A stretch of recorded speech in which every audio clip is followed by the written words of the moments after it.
to the Nerdiverse. Go ahead, sit and listen to the masters, the old heads, talk about what you love the most.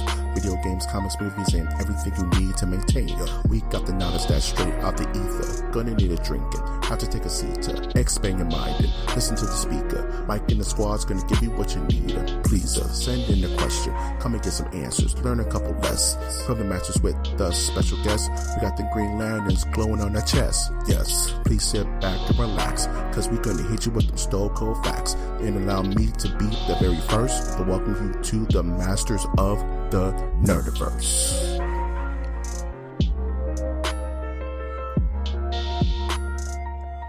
Welcome to the Masters of the Nerdiverse podcast, where we always have such sights to show you.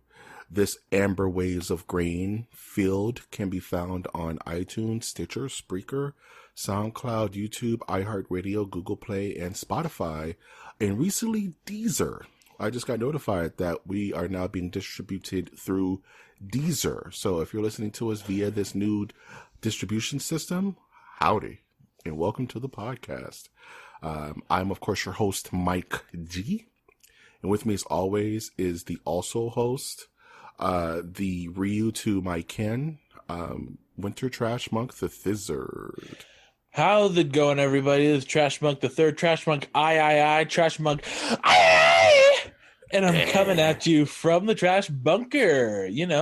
Everything's looking good. I've got a copy of Watchmen next to me, a copy of Kingdom Come next to me. I got a copy of a Greek New Testament and classic philosophical questions, and I am good to go. He is ready to answer all questions. Yes. He's ready to divulge the secrets of thine universe, Doug. Yep. That's a little bit of everything, isn't it? Yeah, and I might burp in this episode. That's okay, as long as it's not wet, dog. Just don't do wet burps. I can't handle that. That kind of that was forced. That was forced right there. Homer. That's Marty. No, it reminds me of the Simpsons episode where it was like number 8 burp, number 8 burp. Yeah. The B sharps. Yeah. where Moff got his Yoko Ono dog. Yeah. she broke up the B sharps. So how was my week? I'll tell you. I will accept it. So I have a friend who I guess I shouldn't. I have access to Disney Plus now. Thank you. Yes. And first thing, watch the 2 episodes of The Mandalorian that are out. Can we talk about that? Yes. Yeah. Then we could talk about it. Actually, let me tell you what else I watched. Okay. The next thing was the first half of the first episode of Recess. Nice. That's a good show. Then I went and watched the Disney 1920s and 30s Three Little Pigs. Who's afraid of the big bad wolf? The big bad wolf. Oh, that. Yeah. Yeah, because it said like cultural what was it? Like cultural insensitivities may be found in this cartoon. Yeah, so I'm like, well, I gotta watch it now. Yeah, man. And the only thing I can come up with is that there's a scene, and I've heard about this before actually, that the wolf dresses up as like a Jewish person, I believe. Yeah, I know exactly the scene you're talking about. Yeah, and he has like brushes that he's trying to sell. Yeah, it's pretty rough, man. Yeah. And I'm like, wow. And then I stopped watching Disney Plus and went to Criminal Minds on Netflix, which I said I would never watch that show, but I need something in the background. I hear you, man. You need static, dog. I'm the same way. Some kind of noise has to be happening at all times. Otherwise, the mind goblins activate. We can't have that. Dude. Well, how was your week? Oh, actually, yeah, let's talk about the Mandalorian. Yeah, that kind of goes into my week, too, because I caught up with the Mandalorian as well. Right. What do you think, man? What's your feelings about it? Love it!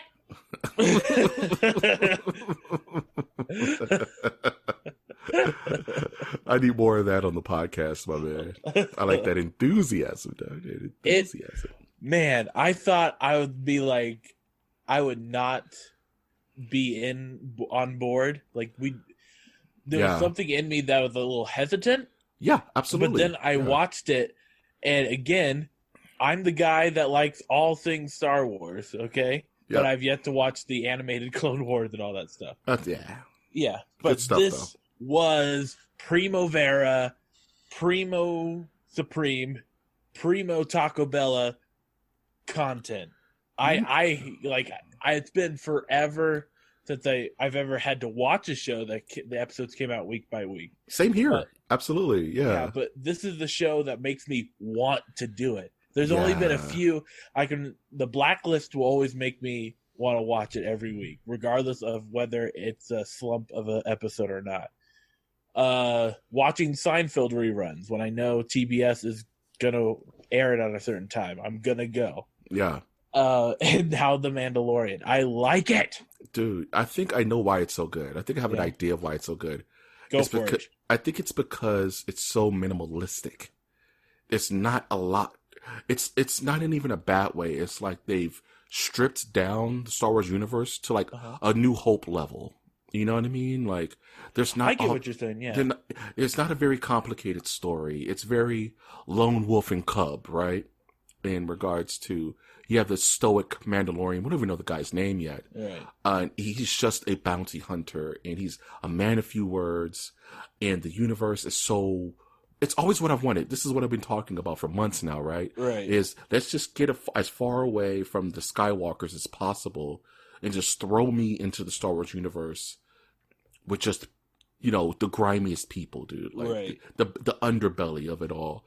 And that's what this seems to be, man. It's just this quiet, very Sergio Leone kind of Western twang to it that's so understated and so quiet at times and cinematically beautiful, man. It's very well shot. It speaks through its images. It's really good, man. Right. It really does everything well, where it does the thing that I liked in Star Trek Discovery, which is just like pepper you with like Easter eggs and like pointing to the show. And then it doesn't shy away from the timeline, because it can be very easy. Like, you take the Star Wars movies and they're all pretty much taking a wide angle lens on what's going on in the universe. Yep, absolutely. Except for like Rebel, I would go. Rogue One kind of did that as well. Yep, absolutely. But this TV show, and I think this is what they should do for all the TV shows. Yep, is a micro lens going in, and so anyway, the threat of going in too micro could be that you're no longer attached to anything in the universe. But what did the first episode do? Boom! It talks about how certain Empire credits are no longer good. Yep. It shows you that stormtroopers are forming like their own squads and little pocket unions and stuff. Man, right? It is like golden. John Favreau hits it out of the park. It's just so smart that, like you said, they just put a fisheye lens onto just a sector of the universe, right? But they do little things that still tie everything together. The second episode has an Easter egg to the Super Star Wars on the Super Nintendo. It's stupid, man. I love it, man. It's like, and it takes place in a time where so much could happen, right? Yeah. It's in between the last Return of the Jedi and The Force Awakens. That's 30, 40 years of events that you can just pluck any time between that and make an entire show. And that's what they're doing. And you don't have to dwell on Luke's upbringing of the new Jedi Order. You just kind of hint at things, like I have very subtle. And I have spoken on that. I'm like, and yeah, they hit it out of the park. Like they must have known that Baby Yoda was going to be. I can't with Baby Yoda. I can't with Baby Yoda, man. He is just all over my timeline. I'm tired of looking at him. Baby Yoda. Baby Yoda is the future, dog. I can't with Baby Yoda, dog. He's too strong, man. And it's just it's so marketing. And that's maybe the only cringy thing about the series is Baby Yoda, but Baby Yoda works. Right. It does work. It makes you care about him in this weird, where this story's going to go. I have no idea. Wouldn't it be crazy that he's actually a reincarnation of Yoda? Yeah, because Yoda would be dead at that time. Yeah, exactly. And so then it's throwing into the timeline that like there is reincarnation, so we could have a Skywalker in the future. I mean, I mean, Yeah. I would prefer to just be a member of Yoda's alien race, and we don't know a lot about them, so I'd love a deeper dive into them in general. Yeah. But I do like the idea of reincarnation or clones.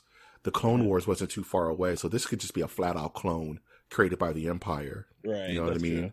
From what is the name of their planet? Camino.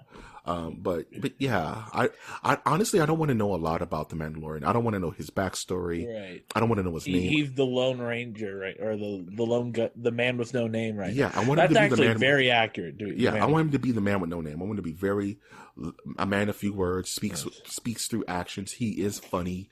His timing is amazing. Right.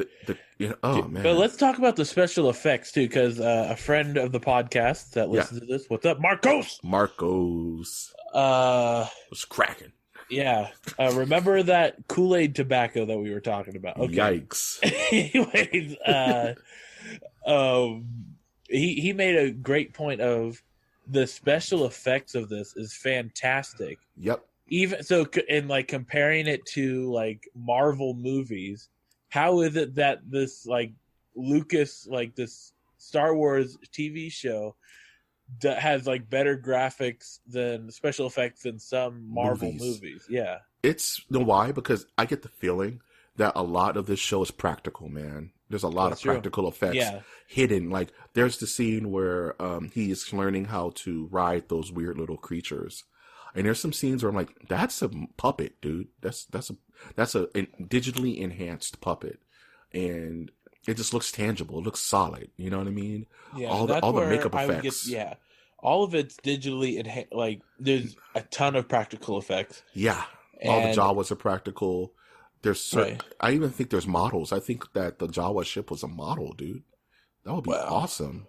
Yeah. And they just touch it up here and there to kind of mask. And I think that blend of puppetry and digital is the way to go. That's how it's always supposed to be been. The graphics are amazing, man. So this is how much I'm a fanboy of.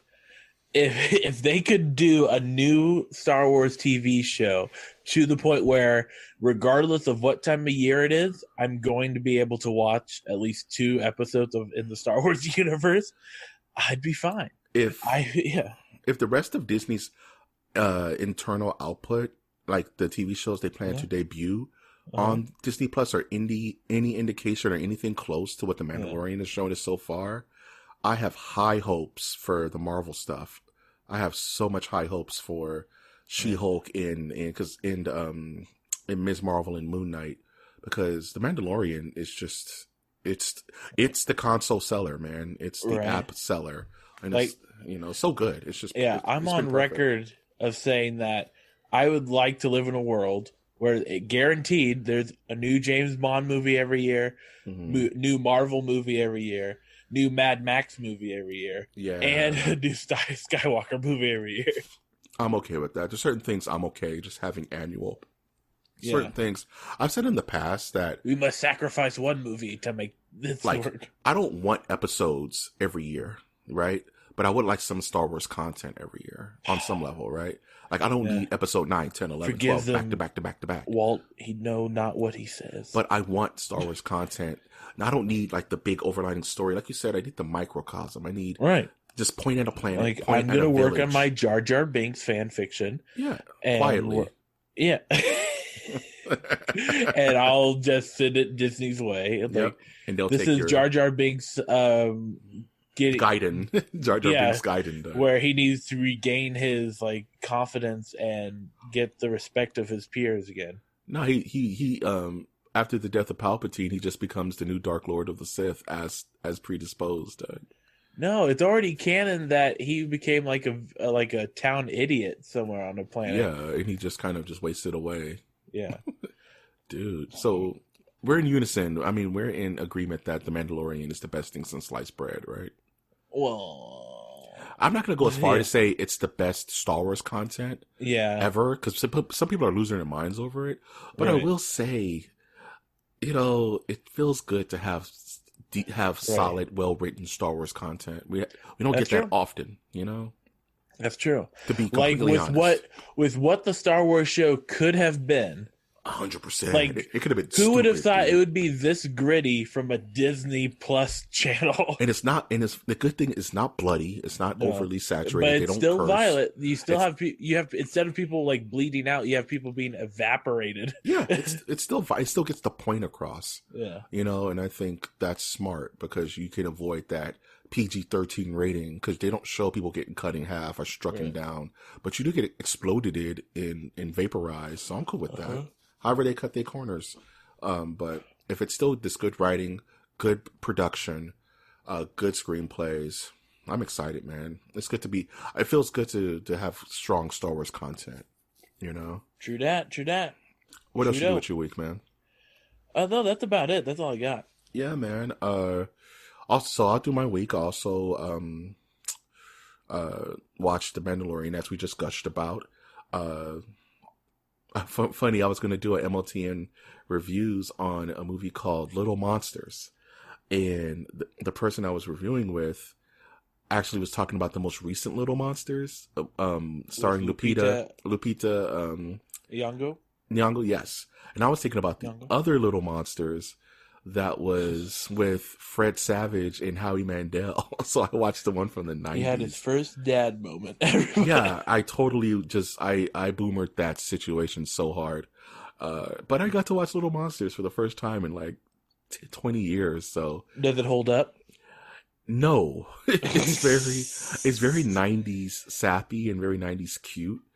It's just, you know what I could see, you know that show Big Mouth on Netflix? Yeah. About the kids going through puberty and the puberty is like manifested as this creature. I think Big Mouth took a little bit from Little Monsters because the Howie Mandel monster creature, it's just the kid's id. You know what I mean? It's just whatever the hell he wants to do, right? It's the id of a child going from a kid to a young adult. And it kind of tells the story of getting a grip of that and knowing that you just can't do whatever the hell you want without consequences. And it was a fun little movie. I do enjoy that I watched it. So that's something I've done this week. Haven't played much video games. I've just been watching people play Star Wars Fallen Order. That looks fun. Buggy as hell, but it looks fun. And that's pretty much been my week. Just catching up on The Mandalorian, watching movies I don't need to watch, kind of diving deeper into Disney Plus, and that's been about it, man. You want to get to some polls? Yes. Let us go to the polls, everybody. Polls will eat your eat your polls. So I thought I talked about Kaz. I think I've done this poll before in the past. I don't remember, but because I'm getting old. I'm an old man. I have a beard too. So I asked the Nerdiverse, what's your favorite fictional car of all time? And I posed 4 cars, and one's really showing my age because it got the least amount of votes. But I gave the options for the Batmobile, Ecto-1 from Ghostbusters, Kit from Knight Rider. No one remembers Knight Rider. And the DeLorean Time Machine from the Back to the Future series. And I was surprised, actually, by the outcome of these votes because it kind of doesn't make sense. So the Batmobile got about 26% of the vote. The Ecto-1, which is from Ghostbusters, got 13% of the vote. Something strange in a neighborhood. Bustin' makes me feel good. What? No, it's a meme. Kit got 9%, but the DeLorean Time Machine got 52% of the votes. And I was sitting here thinking, like, in regards to cultural relevance, how relevant is Back to the Future now with the current zeitgeist? There hasn't been any Back to the Future media. There hasn't been any TV shows or reboots or anything like that. How does the DeLorean beat out the Batmobile? Very confusing. I think our audience is a little bit more nostalgia oriented more than Batmobile, where it's like Back to the Future.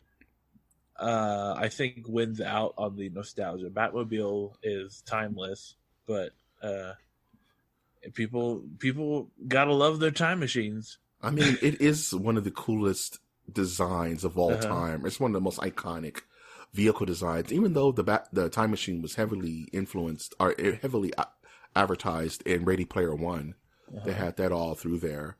But yeah, I think when you close your eyes and think of a cool car, it's the scene at the end of Back to the Future where it swings around and flies into the screen, right?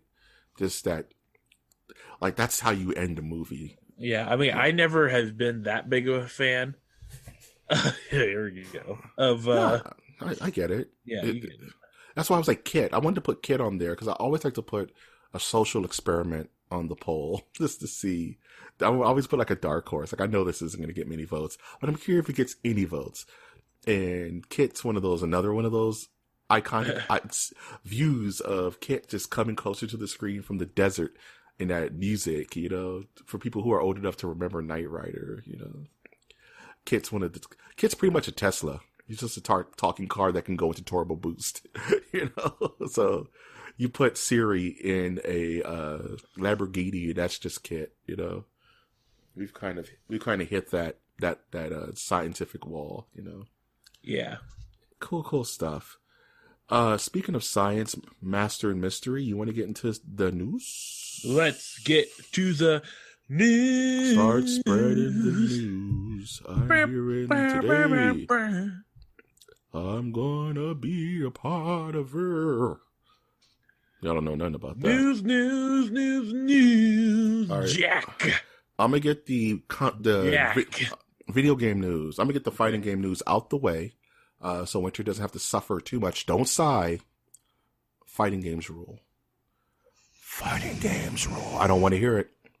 That's my nose. I'm gonna teach you how to do one frame links, and you're gonna like it. What does that even mean? You'll learn. Sindel has been announced and shown off from Mortal Kombat 11. Sindel is a past character. I think she debuted in Mortal Kombat 3. She looks pretty good. Just wanted to bring that out there. Give some Sindel love. She has ghost combos, which I'm always a fan of. Street Fighter V is getting a championship edition, which kind of spells the end for Street Fighter V. Thank God. Because I'm ready for Street Fighter 6 or whatever they're doing.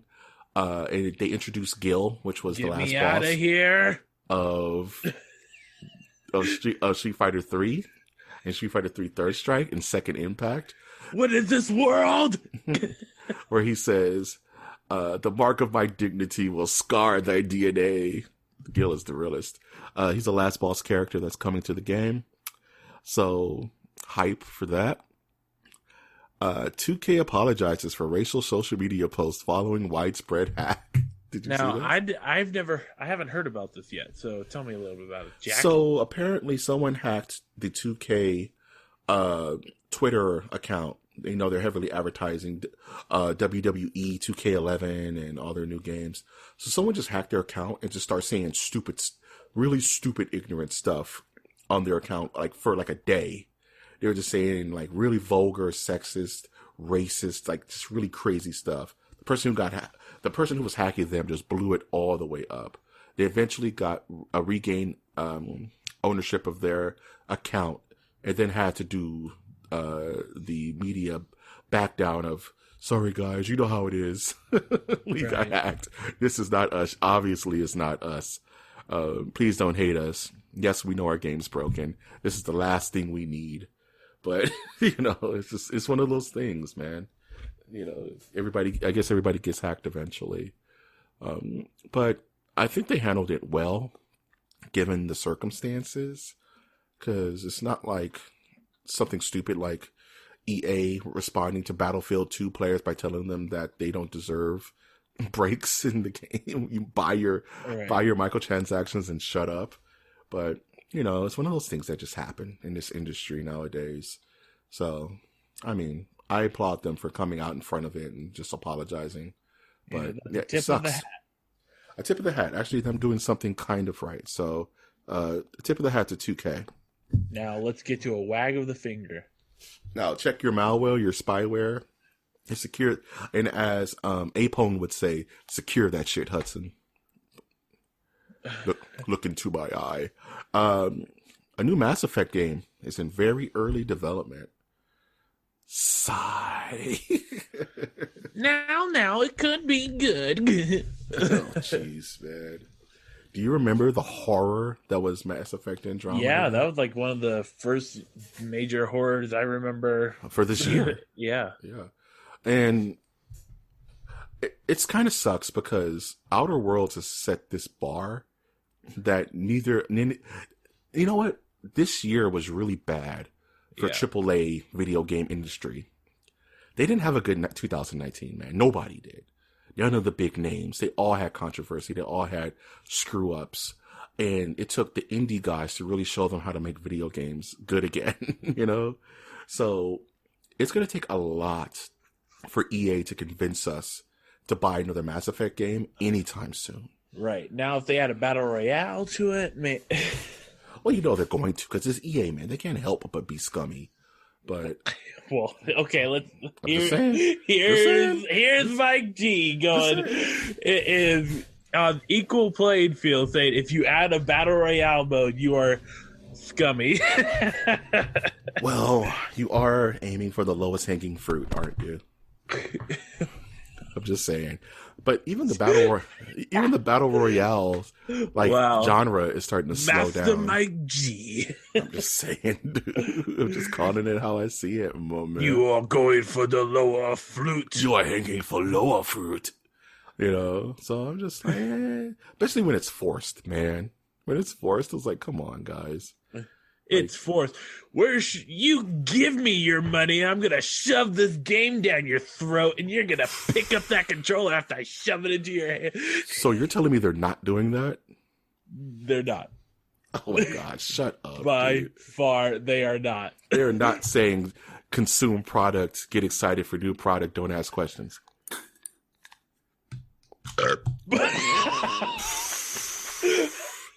You're bringing down the respect and dignity of this podcast. We're moving on to the next. You called them scum.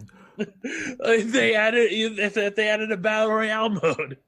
Speaking of battle royale and scum, Star Wars is coming to Fortnite. Yeah. So you're going to be able to get your Star Wars skin, your Star Wars blaster, and your Star Wars and your Fortnite. Nice. Aren't you excited? I'm excited. Star Wars and I'm excited Fortnite for folks that they're able to play that and stay off the servers of games that I do enjoy. So what do you call that? It's garbage, dude. I'm not saying it's garbage. I'm just saying, look, just because I prefer poker, I'm not going to call blackjack players scum of the earth. I'm not saying the players are garbage. I'm saying their practices are garbage, though. Okay. Let's talk about comics. Okay, I'm just saying. I don't mean to be so real on this. It's just I can't. Did you take your medication? I took my baby aspirin and lisinopril. Nope. I need to take my lisinopril, okay. But I just can't reward negative behavior, man. And them scumming out these people, having them spend so much in microtransactions and cosmetics, and it's predatory and garbage.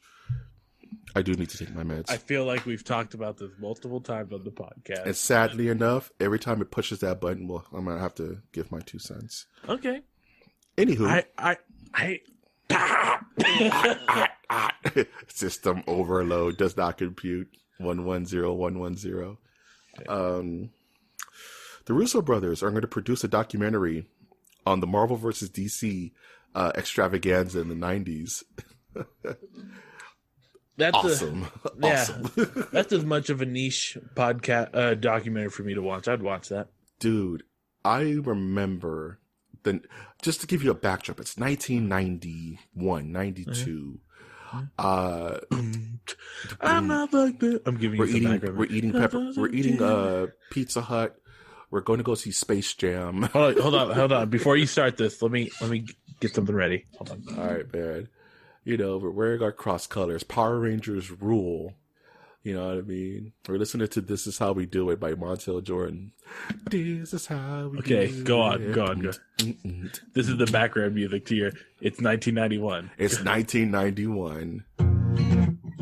We're listening to grunge rock. Yeah. And Marvel and DC Comics come together for the first time in history and present to us Marvel vs. DC, a run of comics that was voted on by the voters on which heroes would win which battles.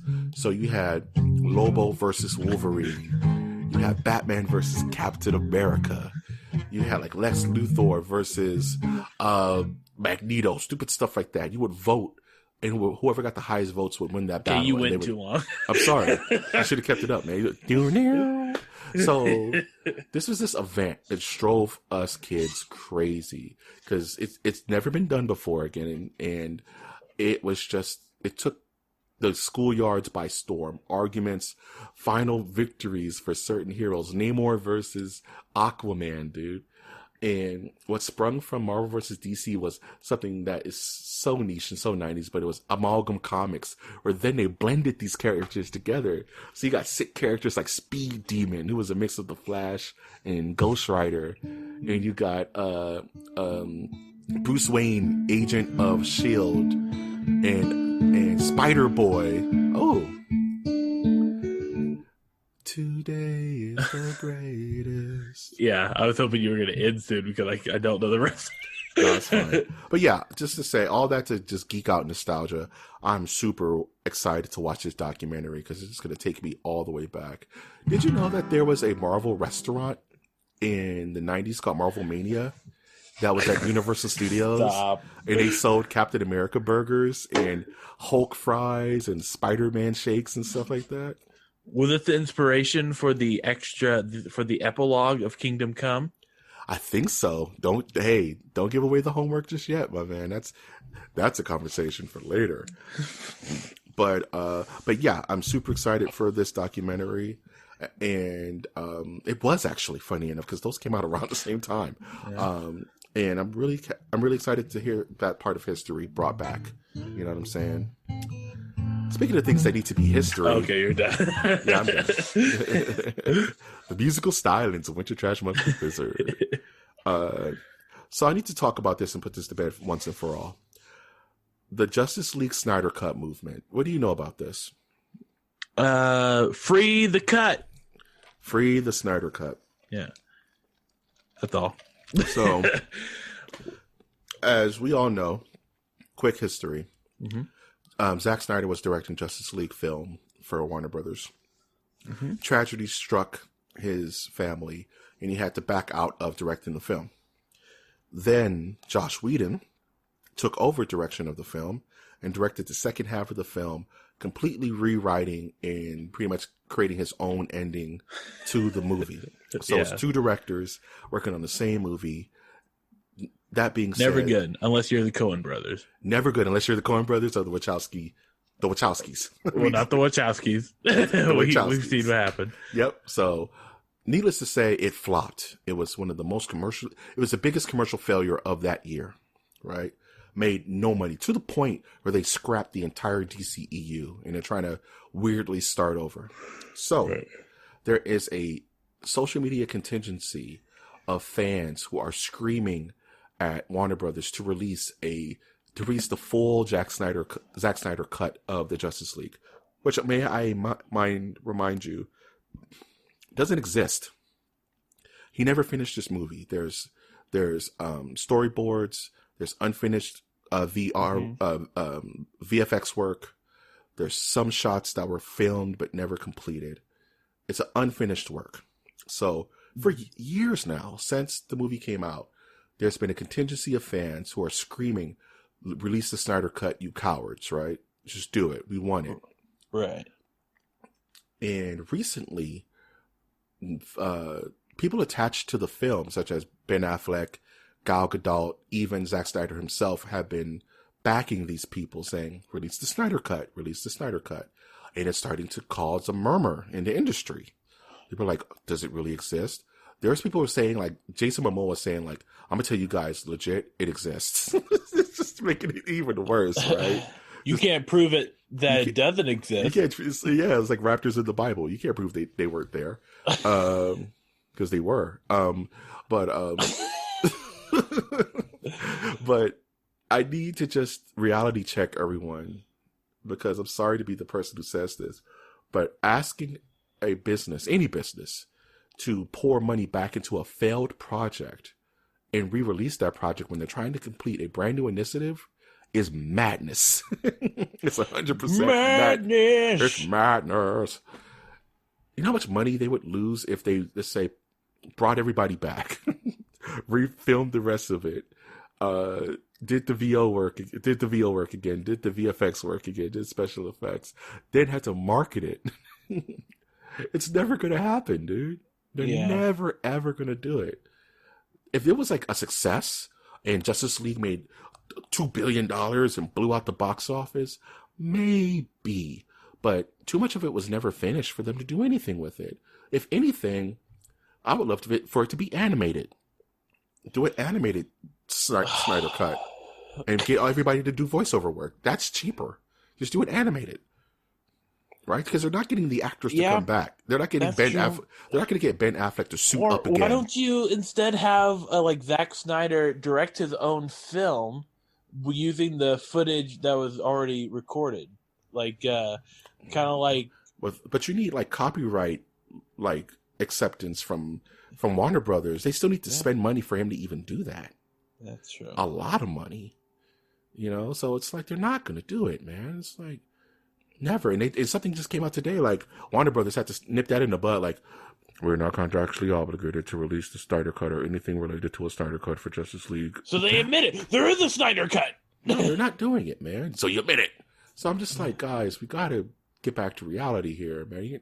No, and I may eat crow tomorrow. They may release some Snyder Cut on DVD and I look Blu-ray, and I look like a big ass. But I'm just saying, it just doesn't sound right for a business to want to pursue that on any level, especially with a failed project. And I hate to say it, guys, Justice League was a commercial failure. It's like that. Like, I wish that define failure. It didn't make the money it was supposed to. It didn't make the money it was supposed to. Okay, it was a commercial failure. It was a commercial and critical failure. Okay, I'm just saying, people love it. People love that movie. People are violently positive towards this movie, and it wasn't. And I'll be honest with you, I enjoyed it when I saw it. I mean, I enjoyed it. I know about Mustache Superman and all that, but looking past all that, I still enjoyed it more than Superman v Batman or Batman v Superman. Oh, jeez. Yeah. But I just I wouldn't hold my breath on Warner Brothers going back to that pot to bring all these people back and put out a cut of the movie. And would you really want to see just unfinished VO and just a Frankenstein end of a movie? Wouldn't that just ruin it for you? Like, I wouldn't want that, you know? I don't know. It's very, and I don't want to poo-poo on people who are releasing Snyder Cut fans. If you're passionate about that, that's all you. I'm just saying it doesn't seem feasible for Warner Brothers to do that, you know? You know, chase your rainbow, man. But I'm just saying, it's going to be. Just stick to the river that you're used to. Just stick to the rivers and lakes that you're used to. Speaking of sticking to things, Legendary Television is developing a Sin City TV series. That's pretty cool. That's pretty cool. You go wrong with that. Sin City is a good universe to build upon, and you know what I mean? Now, what if they did it every episode is a different character? I'm down with that. We were just talking about the microcosm situation with Star Wars. Yeah. Sin City is an awesome universe. A dame to kill for. Yeah, you know, it could be like Tales from the Crypt, but for crime noir. Yeah. You know, just different pocket stories. And then Tarantino can play the Crypt Keeper. He already is the Crypt Keeper. Yeah. So now, this next episode is based on Sergio Leone. And he won't shut up, and he loves feet. Yeah. And every word is replaced with the N-word. Well, why did you do that for this episode? I'm a crazy man. Because I'm crazy and I love Inglewood. I love Inglewood.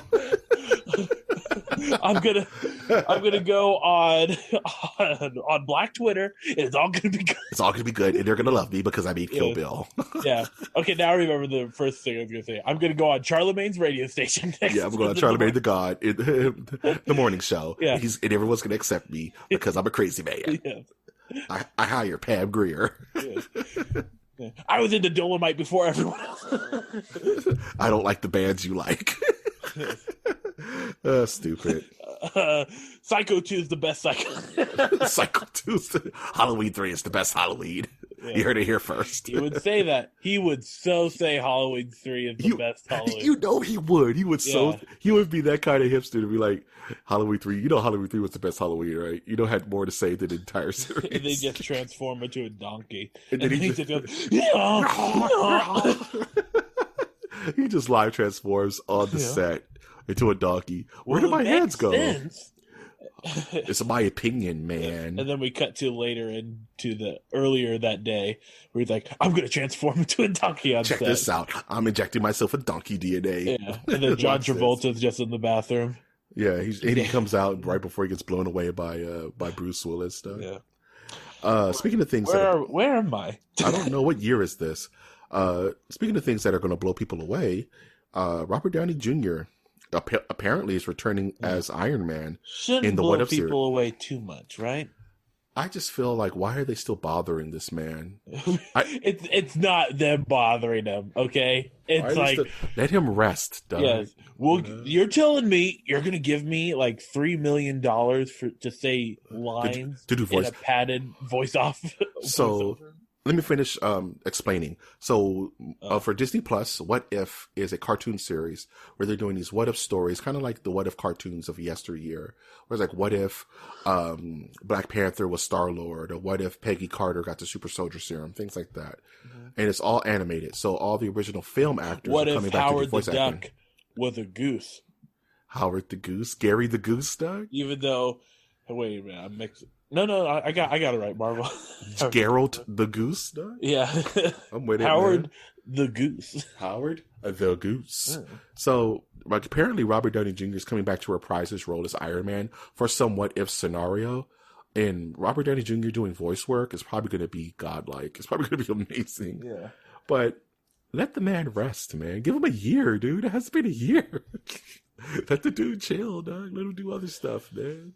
So you're including free Papa John's if I do this. That would sell me, dude. Yeah. Mike, listen, I need you to be the voice of Juggernaut. I got things to do. Free Papa John's for your endorsement of the Juggernaut movie. You just go in like Krusty the Clown? Yeah, just come in smoking a cigarette, say, what are my lines again? Yeah. All right, well, let me get the real guy. Where'd he go? Where'd he go? Jeez. And lastly, Eddie Murphy is coming back to make and star in Beverly Hills Cop 4 on Netflix. Oh boy. Yeah. And Gilbert Gottfried's going to be back. No, I just want Judge Reinhold to be in it. Yeah. Everybody remembers 80s star Judge Reinhold, Doug. You know? But if we get raunchy Eddie Murphy again, I don't care what he does, man. After Dolomite, I just want more funny Eddie Murphy. You know, like I just want him to get back into like his fighting shape and make a resurgence, because he's so talented, but he's just been so kneecapped by his own crazy for so many years. You know, Pluto Nash just destroyed him. You know, and it's like seeing him in Dolomite actually trying to act and be good. And I do know he was good in Dreamgirls as well, but I just want to see him back in his element, being funny, cussing, just wild, like Eddie Murphy, man. Yeah. It's something weird I found about like black comedians, where they just have this mileage on them. After a while, they just drop, you know? Yeah. It's kind of nutty. Kind of like you think about Richard Pryor, you think about like Chris Tucker, you think about Eddie Murphy, you think about Cat Williams. You know what I'm saying? He had the Cat Williams. Dave Chappelle, dude. You're talking about people that are still alive and actively working. No, they're not. I mean, like, Dave Chappelle had to have a mental breakdown and go to Africa because the weight of his fame took him to a place where he didn't want to be anymore. You know what I'm saying? Like Richard Pryor was on fire running down the street on drugs because the weight of his fame. Freemason. Yeah, man. And like, you know, Cat Williams lost his mind, you know, like he beat up a little kid. A little kid beat him up. It was the other way around. Yeah. A little kid beat him up. Yeah. But I'm actually gonna have to watch that after this. It's really crazy. It's still on YouTube. Yeah. But I just think these guys need more like mental, like, no jokes aside, like we need to do more for our black comedians. I just think that's kind of interesting kind of trend I've seen since the advent of the filmed African American comedian, dude. You know, it's just kind of nutty. But I'm happy to see that Eddie Murphy is trying to make a comeback. And I just want, we were just teasing Quentin Tarantino, but I would love for Eddie Murphy to be in a Quentin Tarantino movie. You know, let him say whatever the hell he wants. Just let him go nuts. You know, or have Tarantino direct Beverly Hills Cop 4. Eddie Murphy's stand-up routine. The problem would be all the punchlines would be before the setups. Yeah, he's stupid. Yeah, Is it stupid or is it the best joke we've had tonight, Mike? Dang, you didn't have to just like open the window on me, man. Let me feel the rain. I am trying my best. Why are you so strong, dude? I bow in your power. I just took a Red Bull. I just took Red Bull. The worst thing I've ever done in my life is drink a Red Bull and vodka, dude. Pro tip, don't do that. Because drinking Red Bull and vodka, you're in two places you don't want to be. You're mess super with the Vod Bull, you get the horns, brother. Yeah, you're super drunk. Yeah. You're super drunk and you can't pass out. It's the worst. I'm a vampire. What's happening to me? It's the worst. What else you got for me, Daddy-O? That's it, man. That's the news, my man. We did it. We conquered the podcast, man. What are you looking forward to? I'm looking forward to another Mandalorian episode on Sunday, I believe. Is that when they come out, Sunday? I think so, yes. Sunday, okay. Saturday, something like that. I got a Sharks game that just started, folks. I can't fit. That's why Winter started rushing the podcast. All right, baby, let's go. I cannot finish an episode without mentioning the Sharks. And, play some Rocket League. Winter, it's okay if I cuss right now? No. All right, I was going to cuss. What were you going to say? Winter said no, so I'm not going to cuss. What were you going to say? So I can cuss?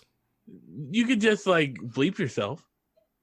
You could, you're a grown man. You do what you want. Okay. I'll just look disappointed like old lady. Okay.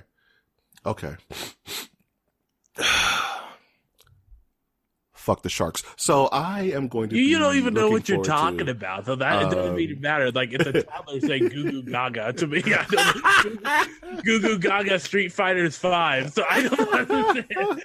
Are you equating fighting game players to Baba's Nut? No, I'm equating you to not knowing what you're talking about. Hockey. Oh man, let's go Rangers. You love Rangers?